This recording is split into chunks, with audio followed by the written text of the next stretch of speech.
joined by BT Financial Group's Brian Asherton to talk to us about the sole purpose test.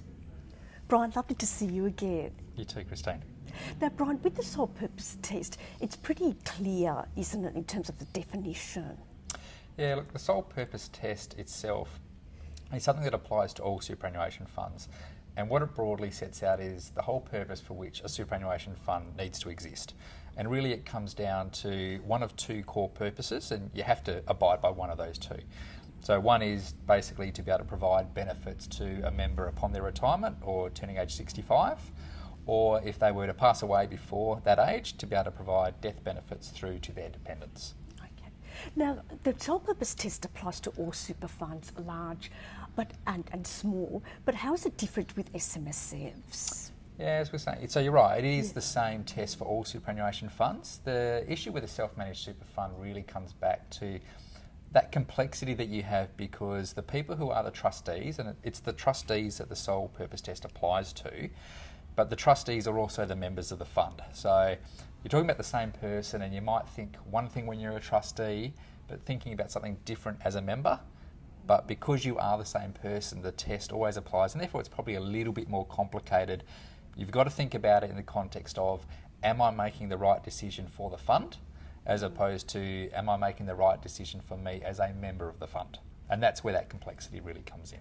And in terms of that sort of complexity, Brian, what are the common breaches? Yeah, look, the major common breach that probably arises are things like, I've got a property inside the fund and I want to go and live in it.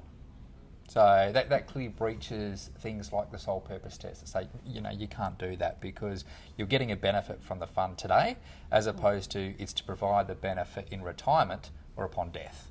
So that's probably one of those clear examples. It might be about the timing of the benefit and where it comes through. And what about some of the subtle breaches that can catch trustees? Yeah, it's really important to be aware of these ones. When you talk the sole purpose test and we're saying it's for retirement purposes or to pay death benefits, there are a whole range of other little add-on or ancillary benefits they call, which is okay, and that covers things like holding insurance through the fund. But when you look at a sole purpose test, what it does is it applies to every decision that you make, and really, what was the rationale behind that decision? So it's not just about investments, it's also about when I'm deciding to pay out a benefit to a member, all of those sorts of things. But particularly when you come back to benefits, it'll be things like, I've decided to invest into particular shares, and as a result of investing into those shares, I'm entitled to discounts on products provided by that company. Now, if you take that and you use that discount as a member because your fund owns those shares, that's actually in breach of the sole purpose test. So it's the sort of thing you go, oh, well, I'm entitled to it, therefore I can, but that's a benefit, again, that you get today as opposed to a benefit for retirement. The other one that has often been talked about in this space is that the fund owns a golf club membership, and that's fine because it might be an exclusive golf club and it becomes quite valuable over time. You just can't go and play golf there using that membership because, again, it's a benefit today as opposed to a benefit into the future.